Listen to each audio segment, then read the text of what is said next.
All righty. I hope you guys can hear me.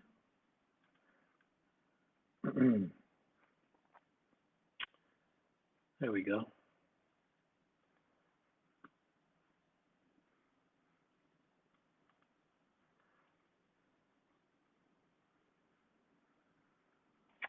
All right, it's 11 a.m. Pacific, 2 p.m. Eastern, 12 Central.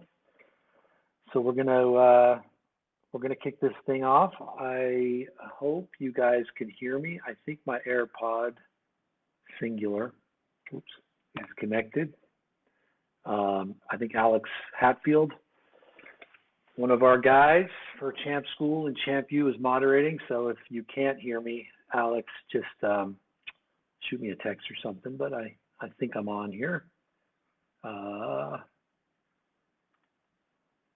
Okay, so welcome for anybody who's joining or about to join. My name is Dave Bober, and I am one of the owners of ChampSchool and an instructor, and really happy to be here today to talk to you a little bit about ChampSchool, but probably more importantly for today's discussion, ChampU, Champions University. Oops, yeah, right.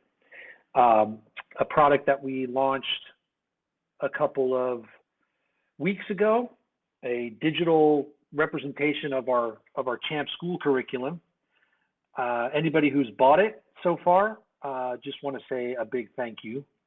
We have been really overwhelmed by the response, and all of the planning, production, script writing, on-camera work that led us to complete this product has been validated on some level by the sales and the correspondence that we've received from everybody. So can't thank you enough for supporting it. And the goal of Champions University, which we'll talk about hopefully today, and I can answer some questions, is to take our Champions habits and our core curriculum and hopefully reach a broader audience at a much smaller price point. That doesn't mean that we don't want you to come to ChampSchool, but not everybody can afford it. And we want to make the world a better place by giving as much information to as many riders as possible. We've had sales from all over the world. It's been really, I think it's 50 countries or something that have bought ChampU in the last 8 or 9 days. So really proud of that, really happy.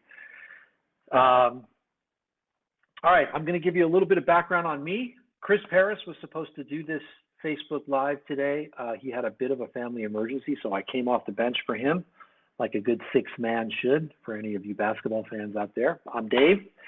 I've been riding motorcycles for about 12 years. I moved to California about 11 years ago, quickly realized I didn't know what I was doing, started taking some schools to learn how to ride better, took a lot of schools, learned something from all of them, landed at YCRS, ChampSchool, and that really became my home. Kind of worked my way up through the ranks, as it were, and took the school a bunch of times as a student, came as a helper, became an instructor, became an owner, and just really proud of the whole program, proud of the guys, proud to call them friends and mentors, and really happy with the way things have gone in the last couple of years, and really enjoy all the feedback that I get from my friends and from social media, and et cetera. I live in Southern California. I spend probably more of my time on the street riding. Hopefully some of my street riding friends are going to join today. We have a really great group here in Southern California. We ride pretty much every weekend. All of us are either instructors, grads, students, et cetera. So we get to geek out on all the techniques when we come down a canyon road and talk about how fun it was and how safe we felt and how quick we rode while still being responsible. Sorry, my elbows just hit my desk. I do a fair amount of track days as well when I'm not coaching. So, find me in the A group at a track day. I'm on a street bike. I don't own a sport bike. Usually put on a sticky pair of Dunlop Q3s or Q4s and, try to hold my own in the A group. When I'm not at the track or coaching, like I said, I'm riding on the street, and no matter where I am, I'm using all the techniques that we've assembled and put together both through ChampSchool and ChampU. We got a lot of guys at our school, a lot of instructors who who race at a competitive level and win. My goal when I started coaching was, there's a lot more street riders than track riders. There's a lot more track riders than racers. So I just want to make sure that we're appealing to anybody who comes to our school or buys our Champ U, who maybe wants to bump up a group on their in their track day. They want to go from C to B or B to A, and if they do a lot of street riding, to make sure that we emphasize the fact that all the techniques that we teach really apply to street riding as well. We have this saying at the school, and it's really the degree of application. So, for example, if you're using full-on Grand Prix body position at the track, maybe you won't do that on the street, but that doesn't mean you won't use the tools that you have at your disposal, just maybe with a different degree of application. We like to ride at 70% on the street. We use the track to push the limits a little bit more. Your body serves the same function, whether it's on a racetrack or on the street. So does your head and your eyes. The motorcycle doesn't know, as Nick Iannach, our CEO and lead instructor, likes to say, the motorcycle doesn't know where it is. So we may as well treat it the same, just with a different degree of application. So do a lot of canyon riding, do a lot of touring, go up to Northern California on my adventure bike for 7, 8, 9 days with my buddies. Try to go to Europe once a year. I've got some friends who live in Italy and ride the Alps, and everything I've learned over the years just always directly applies to every time I get on the motorcycle. We talk a lot about, there's one of our chapters in Champ U that talks about focus and having a plan. And, personally, every time I get on a bike, I'm always thinking about working on something. I'm always reminding myself of these core principles.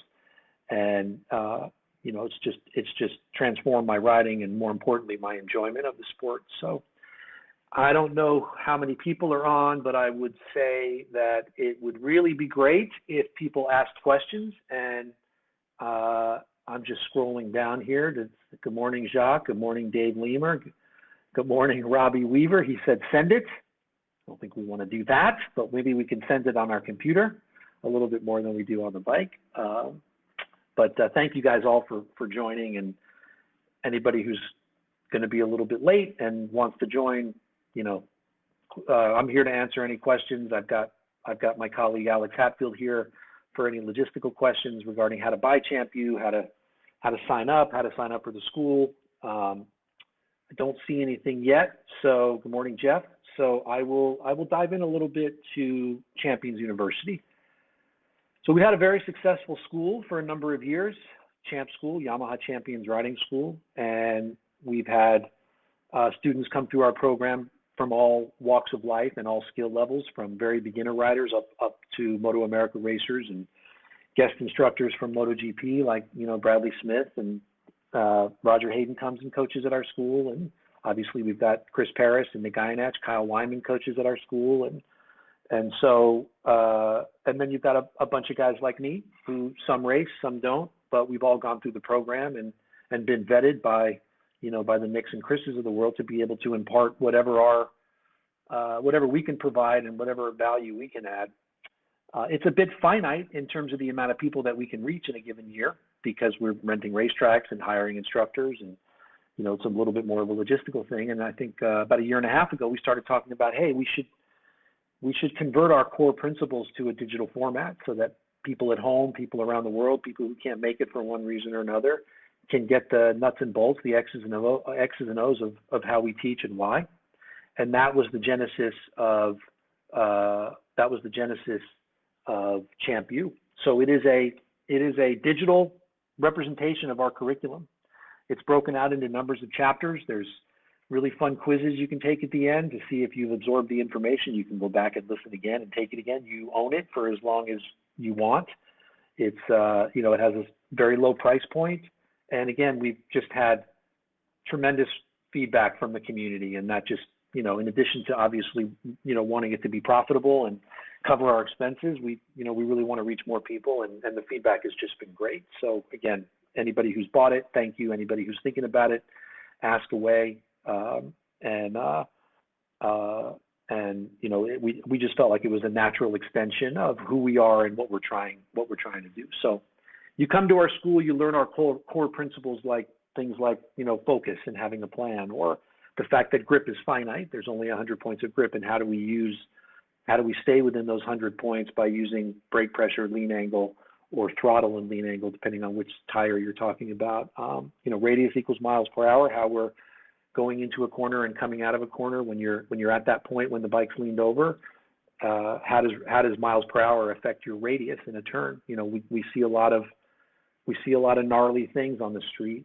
People are dying because they're not in control of the motorcycle and they're not adjustable. And I think that's one of the most important things that I talk about when I do go and coach is it's easy to ride for the predictable, and it's a lot more challenging to ride for the unpredictable. And we want to make sure you're prepared for the unpredictable. And any of you that ride on the street know that there's a lot of unpredictable, whether it's gravel in your blind spot, someone coming in your lane, having to stop, mid-corner, which is something we teach, etc. So we really want to teach for the unpredictable.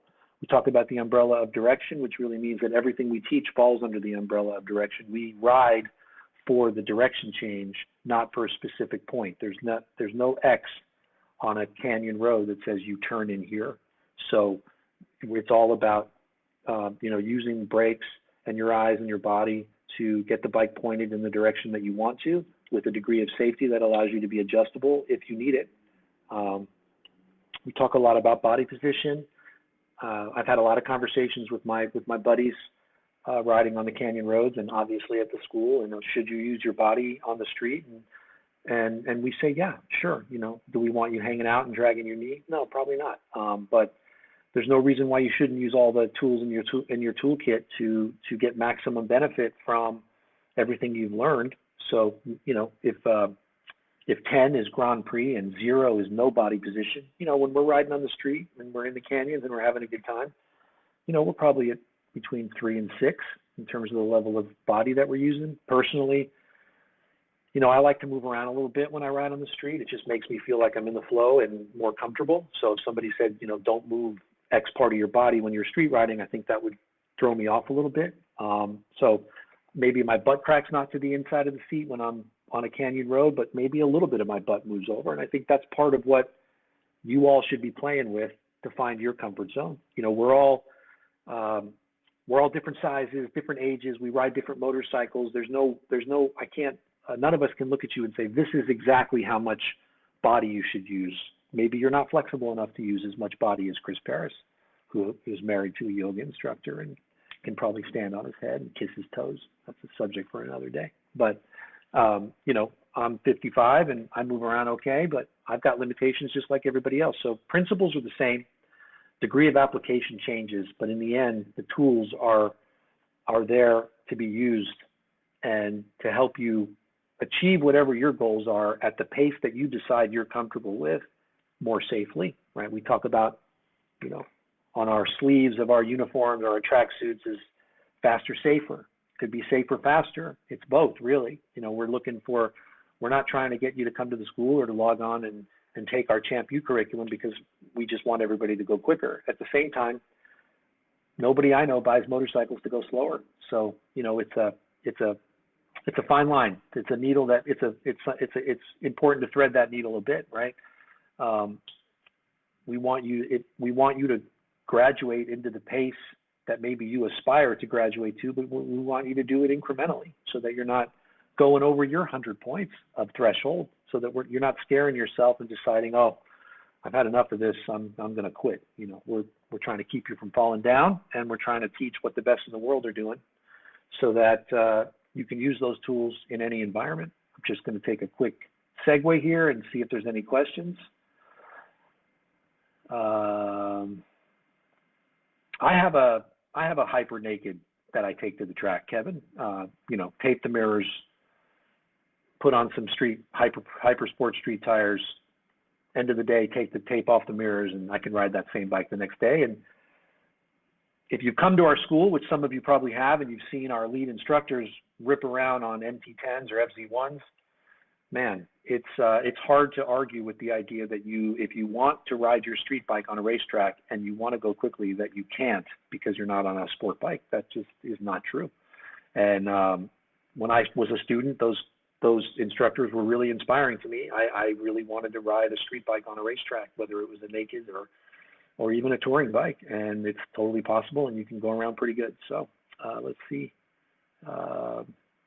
Robbie Weaver, my friend Rob Weaver, 3C, went through our 3C coaching program and teaches the new rider school at Let's Ride Track Days. He says, how do you treat apexes on the street to be safe? You know, we don't really talk about apexes when we're on the street. So it's really about the decision point, right? Personally, when I'm riding on the street and I'm on a narrow canyon road and I'm coming around on a left-hand turn, I don't want to get anywhere near that double yellow line. So my line is a little bit more consistent around the outside half of that lane because I want to give room if somebody's coming into my lane, and I don't want to ever get close to the double yellow anyway. On a right-hand turn, I might get a little closer to the mountain, and instead of trying to maximize my exit, I might stay in the middle of the lane just so that I give myself room because, again, I don't know what's around the corner. So we don't really talk about apexes per se on the street. We talk more about decision points and how that affects the same principles, right? We talk a little bit about, you know, go to the brakes when you're nervous. So you go to the brakes, you get a little nervous, stay with the brakes till you're happy with your speed and direction. So that's not really about the apex. It's just about where am I and when can I, when can I accelerate? We don't accelerate until we can see our exit and take away our lead angle. On the street, that's even more important. One of the things I see from a lot of my friends sometimes is, you know, we're going around and we're having a good time and people get a little impatient at the slowest part of the corner. They start to get on the throttle a little early and they start to drift a little wide, but they know how to self-correct, roll off the gas a little bit, your radius tightens, maybe you use a little brake mid-corner, and boom, no drama. So more direction than direction and decision points than apexes per se. Good morning, can of soda, Anthony Sensoda, love you, buddy. In terms of having a school at Road Atlanta or Barber, yeah, check on our website. Send us a private message, and we'll get back to you on that. Looks like Alex replied to you.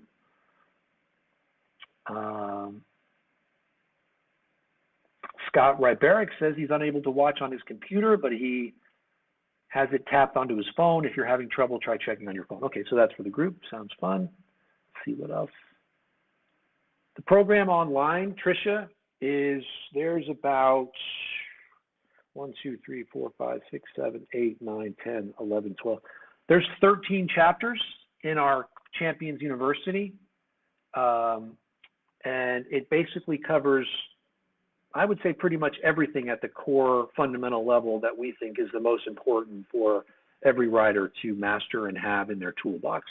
So like I said, we talk a lot about focus, we talk a lot about grip, we talk a lot about how miles per hour affects radius, we talk a lot about direction, body position, and then there's additional chapters around braking, suspension, ergonomics, downshifting. We give you some core drills, rear brake, some car practice, and more drills. So I hope that answers your question, Tricia. Next steps on after completing ChampU, you know, come to our school. We talked a lot about when we came out with ChampU, we said, hey, what are we going to do to make our curriculum a little bit different? Because people have taken a lot of the core, they've learned a lot of the core principles, but, you know, I think Nick would probably agree and our lead instructors would agree that it is a different level of immersion when you come to our school versus being able to do it online and go out and practice. We film you. There's a lot of attention to detail. You have a live, you know, lead instructor who's following you, watching you. We do a ton of drills at the school. It is a different experience, and that's why it's a lot more expensive. Not everybody has to, and not everybody can, but if you have the means and you're either able to fly in, you can rent one of our bikes, you can rent gear from us, you just have to fly in. We have schools all over the country. It is a different level of immersion. So I hope that answers your question. Let's see, any prerequisites before you can attend our school? I don't think so. You know, we teach people who just got their licenses, barely able to, you know, use the throttle or the brake, can't shift. If somebody comes and they're brand new, we usually don't take them to the racetrack right away. We'll take them to the skid pad. One of our instructors will spend half the day just getting them acquainted with, hey, here's how the bike functions when you use your throttle, and here's how you can shift. And it's really amazing how quickly we've been able to get people kind of up to speed and get them, beginner students, we get them on the racetrack at the end of day one or day two. And I'll just talk a little bit about the racetrack. A lot of people talk about being intimidated coming to the track. They don't want to race. They don't really want to go too fast. And we work very hard. We have a school that has 25 students, and it ranges from a very beginner rider to a Moto America racer who's trying to work on his last 1%. We work incredibly hard to make sure that everybody is respected. We divide the groups accordingly to pace. Everybody gets treated the same. So it is a racetrack, and we hope that you'll love the racetrack over time if you've never been. And most of our students kind of get hooked on track days or going to the track after they take our school. But we really want to make it the most inviting and, sort of an environment that's most amenable to learning for all levels. Keith Culver, our chief operating officer and instructor, said, "I'm not as pretty as Chris Paris." That is very true, very, very true. I am taller, and I've got that going for me. But Chris, unfortunately, like I mentioned, wasn't able to be here today. Chris was an incredible mentor of mine and coach, and I did a lot of private days with him, which you can do if you come to Indy Motorsports. You can book a private with him because he lives in Arizona, and I did some privates. When I started coaching more, I knew that I needed to up my game, and he had an instrumental impact, transformative impact on my riding, getting me to some next levels. So, Chris, we look forward to seeing you and hope all's well. See what else we got here. It would be amazing if you can incorporate a chapter in ChampU on how to get on the throttle sooner. Interesting. I think the best way that I can comment on that comment is when we talk about if you're at a racetrack and your goal is lap times and you want to go quicker, then the idea is not who gets to the throttle soonest, it's who gets to wide open throttle soonest.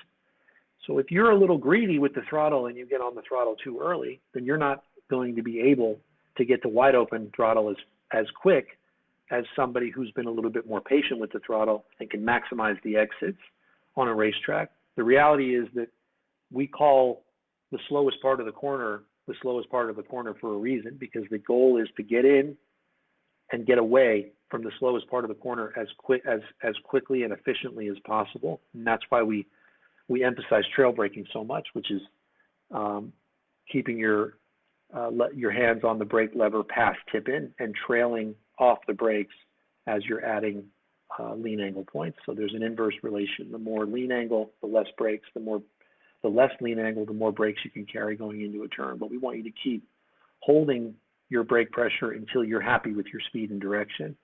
So I would say respectfully that it's kind of the opposite. It's not necessarily getting on the throttle sooner, it's getting to wide open throttle sooner, and that comes from respecting the slowest part of the corner and straightening out the racetrack as much as possible. It has turns, but in the end you want to straighten it out as much as possible, because what makes you go faster? More throttle, right? More brakes, more throttle.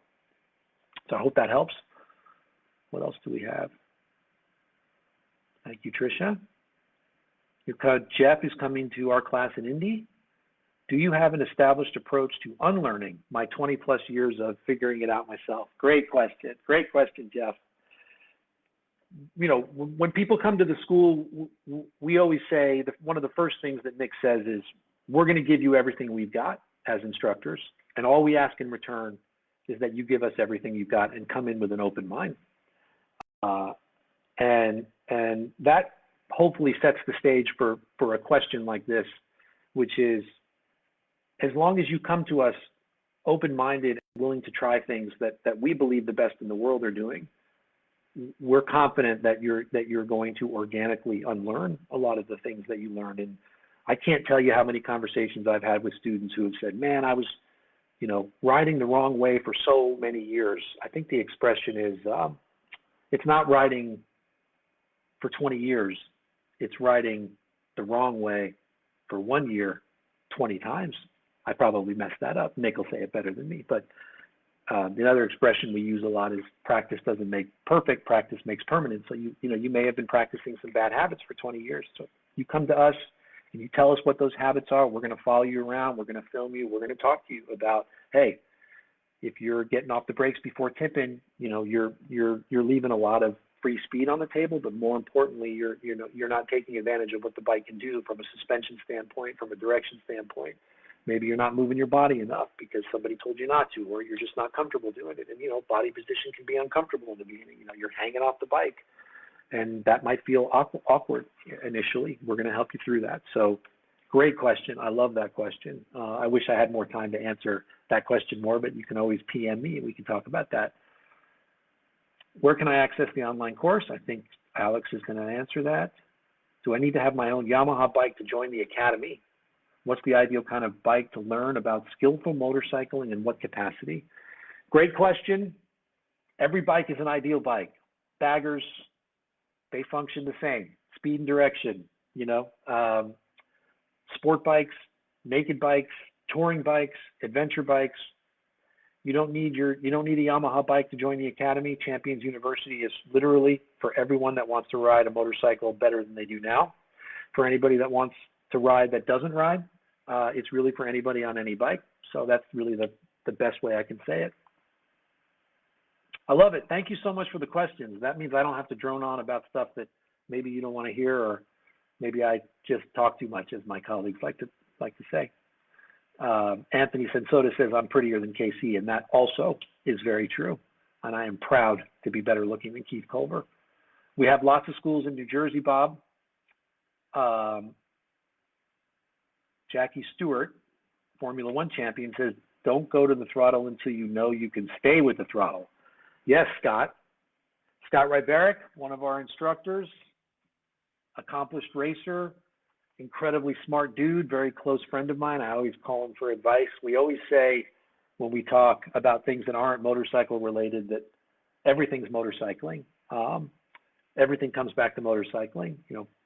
There's so many parallels between the way we try to live our lives and the way we try to treat our motorcycling and our health, around things like not being abrupt and being more focused on things and not repeating the same mistakes. We have what's called 5 reasons we crash a motorcycle, and one of them is rushing corner entry. There's so many things that we rush in life.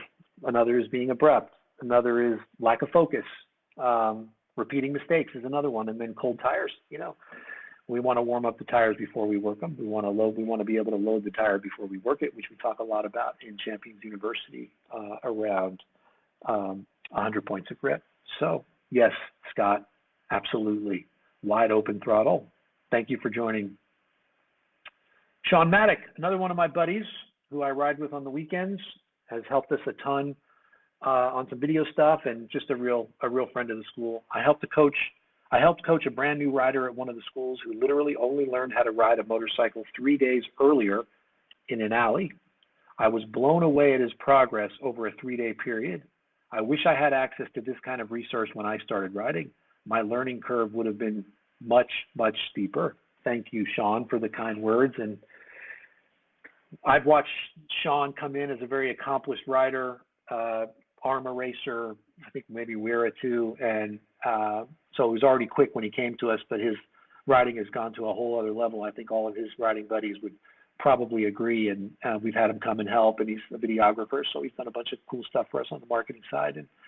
And you said it better than I did, Sean. That's really what it's all about. I've been riding 12 years. I'm going to be 55 next month, and so I got started late, and I didn't have a whole lot of unlearning, but I was definitely heading down that path where I was going to face a lot more drama because I was ambitious about pace and ambitious about wanting to be a better rider. And if I didn't have the proper instruction, I think it would have been harder for me to get there. And I'm obviously still working all the time. Trisha asks, what are your thoughts on counter steering? Someone mentioned that to me once. Well, good. Sure. Counter steering is basically creating a little bit of instability on the motorcycle. So when you push on the right bar, the bike kind of leans over into a turn, and you can't turn a motorcycle without leaning it. On the street, I would say if you talk to our instructors, our lead instructors who spend more time at the racetrack, I think counter steering can be a little bit more deliberate because the roads are a lot tighter and you want to get that direction change a little bit sooner. We're not looking to stab, flick, chop. No abrupt words are in our vocabulary. We're squeezing the front brake. If we're pushing on the right bar to turn the motorcycle to the right, it's a very kind of manageable push, because you might also be trail braking at the same time that you're counter steering. So if you're doing that, you need to be careful about the difference between the two. So yes, we believe in counter steering. It's a very kind of interesting topic to talk about depending on who you talk to. I think in racing, when you're on a racetrack and the track is a lot wider, maybe there's a little bit less emphasis on it because it's a lot more about foot peg, weighting the pegs, body position, getting that outside leg to help you lean the bike over. But organically, if you're using proper body position, you're probably doing some counter steering without even knowing.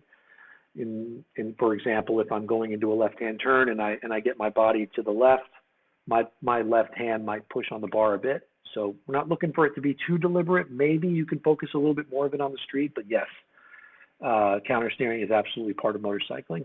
I hope that helps, Tricia. Thank you for your multiple questions.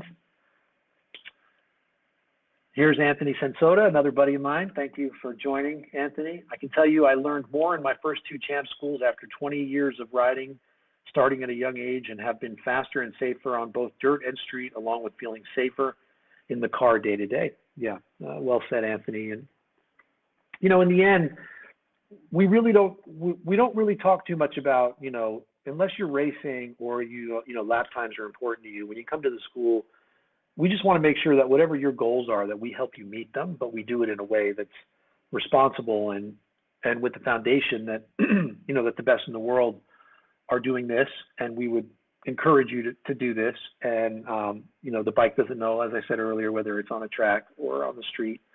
So safety is really important. We just don't want people falling down. Excuse me. So the more we can help people not fall down and achieve their goals. The other thing that I talk to my riding buddies here in Southern California a lot, and by the way, anybody who lives here in Southern California, ever want to go for a ride, just send me a PM. You can come ride with our group, and you'll probably get a lot of champions habits out of that group. But I think what Anthony said is really important, which is it's supposed to be fun.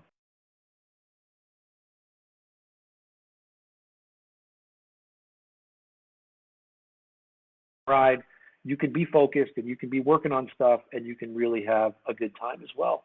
I don't know that I ever get on a motorcycle and don't have a good time, and I was up at Angeles, in the Angeles Forest a couple of weeks ago with a couple of my friends riding Angeles Crest and Angeles Forest Highway, and just knowing that that we were going at a good pace, but that I was in control. And if I needed to make some adjustments, those split-second, mid-corner, wherever they come from, those adjustments, that being adjustable is what gives me the confidence to know that I'm going to enjoy myself at a reasonable pace and that I've got tools in the event that something comes along that I'm not prepared for. So it's really the fun part, and the satisfaction from being in control is something special. And I think Champ U is going to help you get there. And then if you have the means and you want to, take it to the next level, I think ChampSchool's, going to be a great next step.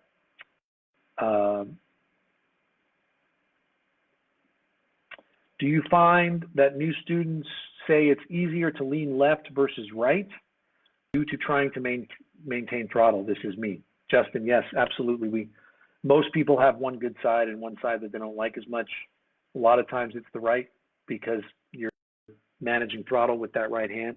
We talk a lot about a corkscrew approach to your hand on the throttle. So when I'm looking at myself and I'm leaning left, but I'm actually leaning right. So your hand is kind of corkscrewed versus like this gives you that flexibility to have your elbow out and make sure your inside arm is bent, but at the same time, be able to have control over the throttle and the brake, right? Let's face it. So yeah, that's definitely something we get and we work on it. And, the other thing that I'll just add really quickly is, I love all the questions and everybody's got different skill levels and they're coming at it from a different perspective. And one of the things I say at the school a lot is, The curriculum is not finite, but the core curriculum is very set in its message.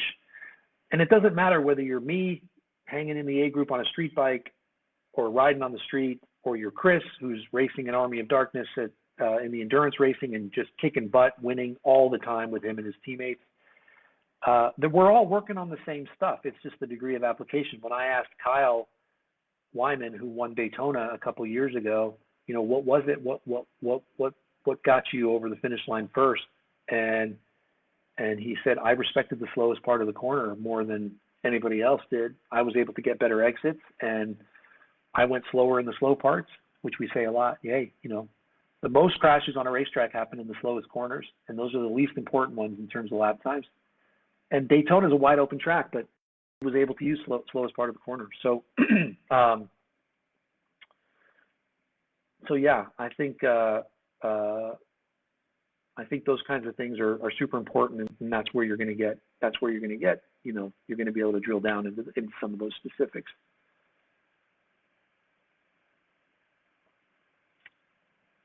If you're considering, Vincent Rosa, who I think I coached in Jersey, wrote, if you're considering attending YCRS, do not hesitate. Attending the two-day school will change your riding no matter what your experience level.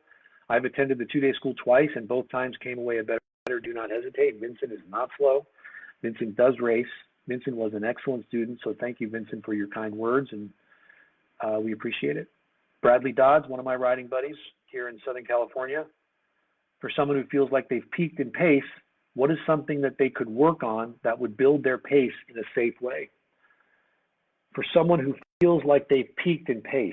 Yeah, I think we all hit, like I said earlier, we're all working on the same stuff, just a different degree of application. So for Kyle Wyman, it might be tenths of a second, or Chris. For you, it might be seconds. And I think it's really about, Bradley, you've been to our schools, so you can self-analyze what it is that you think is holding you back and incorporate that challenge into what in terms of the fundamentals from the school. So, one thing we don't want to do is we don't want you to send it. We don't want you to just feel like you want to go faster, so you're just going to force it. Pace comes actually from being more relaxed. If you go on YouTube and look at a race, and there's a video of showing a racer's hands, they're very mellow. It's not, there's no flicking, flopping, hucking, chucking, nothing abrupt. Everything is very, very mellow. Go to the brakes, they're covering the brakes, they go to the brakes. It's a very gradual and linear progression for brakes. When they go to the throttle, they're loading the rear tire, and they're making sure that they've got traction. So I think it's really about, we can help people, and I think it just depends on, on the person. In the end, it's about exercising the fundamentals under stress, right? The fundamentals are the fundamentals, whether it's me or Kyle or Nick or Chris or anybody else. The fundamentals are the fundamentals. If you can master the fundamentals, pace flows from that. We're looking, I know personally, I just wanted to, I wanted to go quicker, like most people do. I wanted to do it safely, so I just kept creeping up on the limits of traction over time and trying to stay within 100 points of grip as much as I could, and pace just flowed from that. Most people who are trying to get quicker via lap times, if you ask them when they set their own personal record, a lot of them didn't even know they did it because they were so relaxed. I got about 10 minutes, so I'll take some questions. I hope this has been helpful to everyone. I really enjoyed it, actually, so I'll see if I can get a couple more questions in here.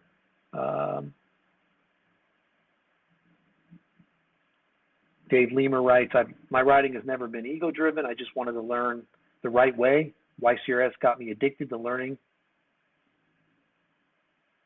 Actually, sorry, just keeps going that. Feeling yourself improve on the first corner after proper instruction will blow your mind. There is a reason the schools have such a huge returning student rate. We do have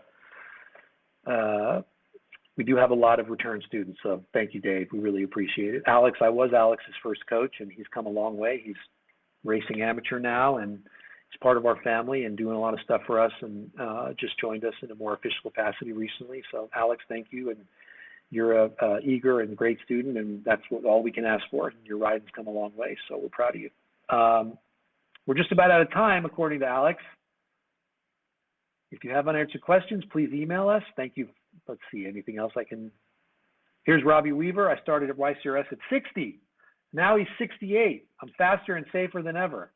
One is never too old to learn champions' habits. Absolutely, Robbie. Robbie was my champ grad, and he's booking and had a great racing career before he even came to us. So, yeah, Rob, absolutely. Great. Okay, I think we're out of questions, so I'm going to wrap it up, and I will close with a couple quick thoughts. Number one, we didn't talk too much about ChampU today. It's a fantastic curriculum. Go online, check it out. It's very affordable. It's everything that we teach at the school, just done in a digital way. We've got, great lead instructors, Chris Paris and Nick Einach and Kyle Wyman and Elena Myers and a bunch of other people filled in, Mark Schellinger, all instructors, all people who have been with us for a long time. Great way to enter training in a more formal capacity. Come to our schools, ask us questions. All of us are always around. Really proud of the school and where it's headed. Really grateful that I found it and how it's helped me on a personal level. Really enjoy helping others to the extent that I can. And yeah, let's just keep it going. And thank you all for tuning in today and for all the great questions, really great questions. I really hope it helped some of you, and feel free to reach out to us at any time and go to the website and check out ChampU. All right. Thanks, everybody.